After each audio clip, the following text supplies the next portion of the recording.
Some of the biggest STEM challenges I have are making a lesson in which students can come to the conclusion on their own, but designing it so that the student comes to the outcome that you're looking for them to see.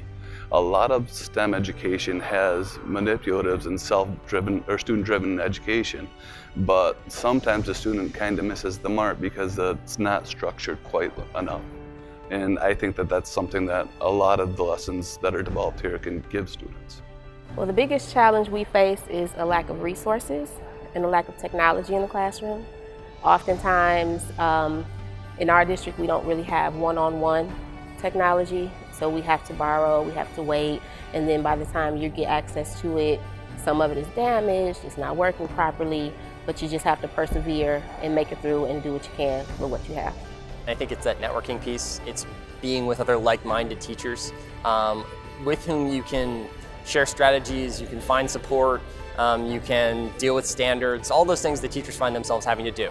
I think that's one thing. I think the other things that we see pretty commonly are just a lack of resources, and that could look like literally I don't have beakers or flasks to be able to run the experiments that I need to run for labs in my classroom, or it might be the softer side. It might be I'm not sure what curriculum I should use because the landscape is changing and I'm not sure the best way to go.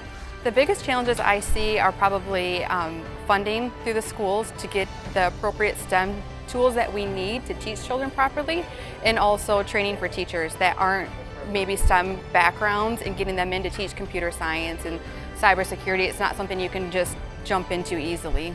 The engineering piece is very difficult, especially if you're a traditionally trained teacher who's done a lot of hands-on activity but hasn't done a lot of allowing the kids to come up with things and the kids to test things out and giving them a problem, and actually just the time constraints of allowing kids to really dig in. It goes against everything that we've been taught as traditional teachers, and so it really is a huge paradigm shift in education and what's happening in science education right now. It's really exciting. I think another piece that we also focus on and that we see a lot of need for is professional development. Oftentimes in the sciences, and we do of course focus on chemistry, but oftentimes in the sciences there's not like a specific course that a teacher might get that's really relevant for that.